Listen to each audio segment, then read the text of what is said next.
A'udzubillahi minasyaitonirrajim. Bismillahirrahmanirrahim. Assalamualaikum warahmatullahi wabarakatuh.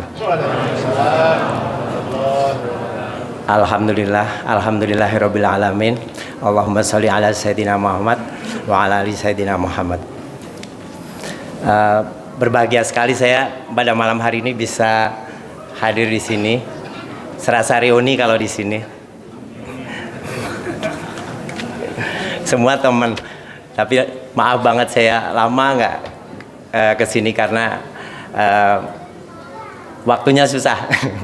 Jadi kalau nggak seperti ini kebetulan saya diminta untuk mengisi acara kultum ya. Kultum ya, ini 7 menit ya? 3 kali 7. 3 kali 7. Oke, sesuai bidang saya, jadi sedikit membahas mengenai puasa dikaji dari segi kesehatan pastinya ya. Jadi ini kita membahas sedikit mengenai terapi puasa gitulah ya. Jadi sebelumnya ada sebuah hadis yang diriwayatkan oleh Imam Nasai ya. Jadi ada sahabat yang bernama Abu Umamah. Dia bertanya kepada Rasulullah, "Wahai Rasulullah, perintahkan kepadaku satu amalan yang karena amalan tersebut saya akan mendapatkan banyak manfaat." Kemudian Rasulullah menjawab, "Berpuasalah. Karena sesungguhnya dengan berpuasa, sesungguhnya tidak ada satu amalan pun yang setara dengan berpuasa. Sesungguhnya banyak memang, semua amalan itu baik, tetapi yang banyak memberikan manfaat itu puasa." Begitu jawab Rasulullah ya. Jadi dengan jawaban itu sebenarnya ada apa sih dengan puasa itu? Bahwa kan kita tahu ya, Rasulullah saja dulu berperang pun di bulan Ramadan ya. Yang pemikiran awam itu orang kan lagi puasa loyo males gitu ya, kok malah berperang ya. Rasulullah memilih di bulan Ramadan gitu kan. Nah beliau sosok panutan yang luar biasa. Jadi zaman dulu aja Rasulullah udah beranggapan bahwa puasa itu akan membuat kita lebih sehat ya. Jadi beliau juga pernah ada satu hadis, "Berpuasalah maka kamu akan sehat, shaumutasihu," ya kan. Jadi kita sedikit membahas bagaimana puasa bisa sebenarnya tidak ada alasan untuk kita jadi nggak fit gitu, nggak ada alasan ya. Jadi kita ada satu penelitian dulu, ada peneliti di Rusia ya, seorang peneliti namanya Vladimir Dikitin. Itu dia meneliti tikus ya, tikus yang jadi dia itu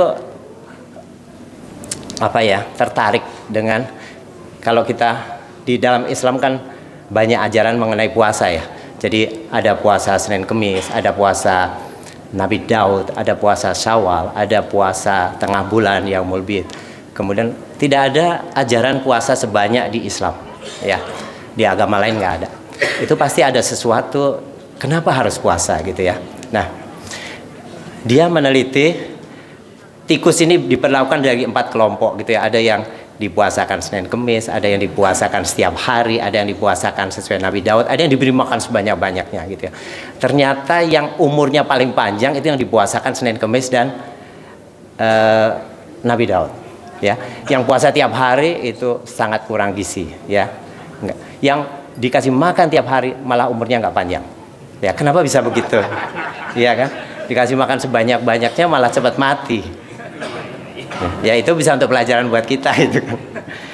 Jadi ternyata kalau dari ilmu, di segi dari ilmu kedokteran ya, dari ilmu kedokteran itu dalam sel kita itu ada yang disebut mitokondria. Mitokondria itu bahasa awamnya, maaf ya kalau ini nggak ada ini, jadi dapurnya sel, katakan gitu ya, dapurnya sel. Dia itu yang mengolah dalam sel itu mengolah menghasilkan kalori yang disebut ATP yang dihasilkan dari glukosa. Jadi seseorang yang mengkonsumsi makanan karbo dan lemak ya, itu nanti glukosanya akan diolah bersama dengan oksigen dari nafas kita, itu akan dihasilkan disebut ATP. ATP itu untuk energi kita sehari-hari.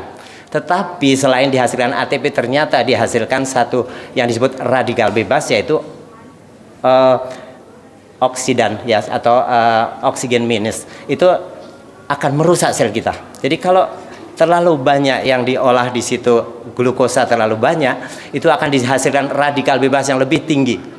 Sehingga justru radikal bebas itu merupakan komponen yang justru akan merusak sel kita sendiri.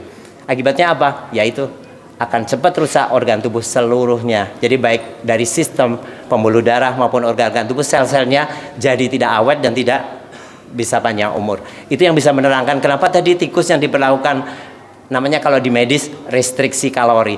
Kita mengurangi mengkonsumsi makanan terlalu banyak, terutama lemak dan karbo, itu ternyata akan menghasilkan radikal bebas yang lebih sedikit, sehingga sel kita lebih awet, karena radikal bebas ini yang merusak ya.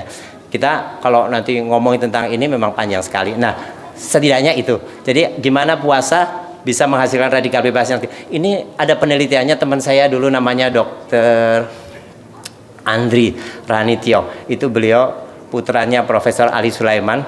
Zaman saya masih sekolah di RSCM, dia meneliti kandungan radikal bebas yang ada di dalam tubuh seorang persis sebelum bulan Ramadan sampai setelah kita puasa selesai, habis lebaran diambil lagi darahnya. Ternyata radikal bebas ini pada sebelum puasa tinggi, setelah puasa ternyata semua rendah. Jadi itu menunjukkan bahwa zat toksin, katakan gitu ya, racun dalam tubuh kita itu semakin mengecil dengan puasa. Jadi puasa itu kayak dicas, kita jadi lebih sehat lagi ya. Itu kalau kita kaitkan dengan penelitian tadi. Nah, ada satu lagi, kita sedikit ilmiah dikit ya.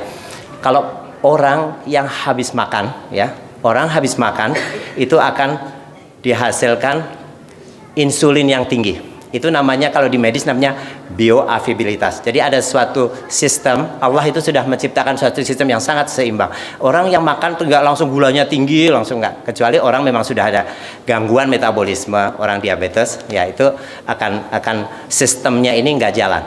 Artinya sebenarnya jalan. Jadi akan dihasilkan insulin yang tinggi untuk mereda biar gulanya tidak terlalu tinggi. Kalau orang diabetes, insulinnya tetap tinggi, tapi insulinnya nggak bekerja dengan baik. Itu lain cerita. Nah, kalau orang yang kelaparan nih, kayak seperti kita puasa kita kan bisa 14 jam ya. Nah, itu akan dihasilkan adrenalin. Makanya orang kalau agak lapar, agak sedikit gemetaran, sebentar. Itu cuma sebentar. Karena adrenalin itu akan memberikan efek domino ke atas. Jadi adrenalin itu akan merangsang di ginjal, itu ada organ namanya kelenjar supraren. Dia akan menghasilkan Jadi dengan menghasilkan adrenalin itu dihasilkan oleh kelenjar suprarenal tadi. Di atas ginjal menghasilkan adrenalin. Adrenalin ini akan merangsang sampai ke otak, hipofise. Di sini ada satu alat di dalam tubuh namanya hipofise. Dia akan menghasilkan macam-macam dengan adanya adrenalin pemicu itu. Salah satunya adalah akan merangsang di dalam pankreas dulu, itu namanya glukagon. Sehingga glukagon ini akan merangsang liver untuk memecah glikogen, sehingga dihasilkannya gula oleh tubuh. Sehingga sebenarnya gula tidak akan ngedrop itu pada puasa. Sistemnya udah jalan ya. Nah, setelah itu hipofise dirangsang menghasilkan namanya ACTH. Nggak usah dipikirin itu apa ACTH. Setelah itu ACTH menghasilkan namanya kortisol. Kortisol ini yang menghasilkan gula naik. Jadi gula itu akan menjadi normal kembali, tidak akan ngedrop. Kalau ngedrop itu misalnya gini, orang yang puasa kemudian ngedrop. Pada orang diabetes yang minum obat, hati-hati. Biasanya dokter akan ngatur gitu ya. Jadi biar nggak terjadi mekanisme yang normal wajar itu seperti tadi ya. Jadi sebenarnya mekanisme ini udah jalan. Ada lagi, hipofise akan menghasilkan hormon lagi yang disebut TSH. Itu akan lebih tinggi dihasilkan pada orang sedang puasa. TSH ini hormon yang bisa memicu kesegaran, kebugaran. Sebenarnya orang puasa setelah tadi mekanisme tadi terlewati, udah langsung bugar lagi sebenarnya. Kalau puasa kok masih sampai siang sore masih lemes terus, itu ya mungkin mindsetnya beda. Ya mindsetnya beda. Ya kan, harusnya udah seger nih, udah nggak masalah. Ya seperti kita tadi, kenapa Rasulullah perang di bulan puasa? Itu karena beliau udah tahu konsep itu kemungkinan, ya kan? Nggak ada alasan untuk kita nggak semangat kerja, nggak ada alasan untuk ini ya. Seperti itu yang mekanisme sebenarnya puasa itu menyehatkan tuh benar gitu ya.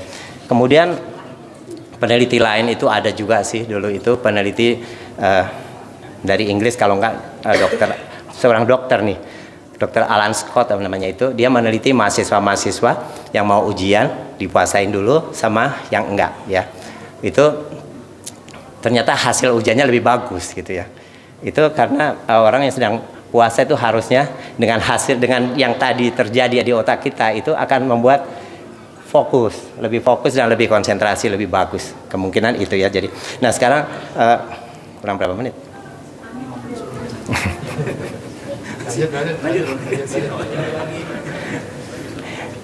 Lama banget sejak pandemi nggak pernah ngomong begini depan orang. Ya. Tapi saya senang banget sih di sini agak lebih sedikit excitednya ada gitu ya. Jadi kalau orang diabetes nih, orang diabetes puasa bagaimana? Nah, orang diabetes pastinya akan lebih mengendalikan gula darah lebih bagus pastinya kan dengan restriksi kalori harusnya begitu. Memang tidak bisa diperlakukan sama. Ada orang yang diabetes sama dokternya nggak boleh puasa juga ada loh ya. Itu ya sebaiknya diturutin karena memang itu orang diabetes itu sangat spesifik perlakuannya. Dokternya lebih tahu. Ya kalau udah pakai insulin dosis tinggi ya jangan puasa. Susah ngatur dosisnya ya. Jadi bukan berarti bahwa ini berlaku untuk semuanya, ada syarat dan ketentuan berlaku pastinya ya. Jadi kita tidak bisa cuma kita membicarakan bahwa bagaimanapun secara umum bahwa dengan berpuasa restriksi kalori dengan gula darah pasti akan jauh lebih bagus. Kemudian kalau kita dengan berpuasa, kalau Bapak Ibu tahu orang yang penderita kolesterol tinggi pun akan jadi lebih bagus pastinya. Karena dengan restriksi kalori ini dengan syarat nggak balas dendam ya. Kalau misalnya malamnya jadi semua makanan siang dikonsumsi di malam hari, dihitung-hitung kalorinya lebih banyak pada malam hari, sementara aktivitas malam hari sudah berkurang ya. Habis makan ngantuk, nggak terawih, nggak olahraga lagi gitu ya. Kalori nggak ada yang terbakar ya, lain cerita ya. Jadi teori ini jadi nggak berlaku. Padahal ini kan berlaku untuk yang tidak seperti itu. Ya jadi nggak balas dendam di mana kalori siang hari dikonsumsi di malam hari semua enggak. Kita ya tetap dengan syarat makan secukupnya ya kan. Nah, dengan orang dislipidemi kolesterol tinggi yang disebut LDL atau kolesterol jahat juga dia akan lebih rendah kadarnya dibandingkan. Itu terbukti, penelitiannya udah banyak. Kita juga, saya sebagai dokter penyakit dalam sering membuktikan itu. Bapak habis puasa kemarin hasilnya bagus nih. Itu sering terjadi seperti itu. Saya selalu menemukan kasus yang seperti itu, sebaik itu hasilnya. Kemudian harusnya ya orang yang overweight, obesitas itu lingkar perutnya juga akan turun dan semua itu harusnya terjadi setelah puasa. Jadi semoga apa yang saya sampaikan ini bisa menginspirasi bahwa kita lebih semangat menjalankan ibadah, bahwa tidak ada alasan ibadah ini akan membuat kita lebih loyo, lebih malas berkarya, nggak ada alasan ya. Jadi justru dengan ibadah ini kita akan lebih sehat, kita ngecas badan kita, sel-sel tubuh kita akan lebih bagus. Jadi dan ada satu lagi sebenarnya teori yang ini, tapi dia mungkin next time kita akan membahas yang disebut autofagi. Autofagi itu ternyata penelitian-penelitian terbaru dengan puasa Ramadan ini, ya puasa apapun itu, dengan puasa dengan adanya restriksi kalori itu ada terjadi autofagi di mana sel-sel mati dalam tubuh dimakan oleh sel lain sehingga sel mati itu sangat berkurang sehingga tubuh kita akan lebih awet muda katanya ya dengan puasa itu. Jadi akan sangat mengurangi kematian sel dan sebaliknya sel yang sudah mati juga bisa di-remove dan dimakan oleh sel yang ini. Tapi itu satu mekanisme yang lebih jelimet, penelitiannya banyak, tapi itu lagi happening saat ini teori-teori itu autofagi. Dan juga autofagi itu juga banyak yang dihancurkan adalah sel lemak ya. Jadi dengan sel lemak yang itu harusnya akan membuat kita lebih bagus, karena terutama ya kalau organ akan berkurang. Ada, kalau Bapak Ibu sering dengar namanya fatty liver atau perlemakan hati. Kenapa khusus hati padahal lemak itu ada di mana-mana? Tapi karena liver itu satu organ yang paling sensitif terhadap lemak. Organ lain dibungkus lemak nggak masalah. kerjanya. Tapi begitu liver yang kena, itu liver bisa ngambek kerjanya. Jadi bermakna kalau ada liver yang terbungkus lemak. Nah itu biasanya dengan puasa fatty liver bisa sangat berkurang secara bermakna. Sekian kira-kira ya, nanti mungkin kita lain kali kita bisa membahas lagi mengenai kesehatan. Nggak harus hubungannya dengan puasa, mungkin kalau ada kesempatan. Sekian dari saya, terima kasih banyak atas perhatian dari Bapak-Bapak dan Ibu sekalian. Wassalamualaikum warahmatullahi wabarakatuh.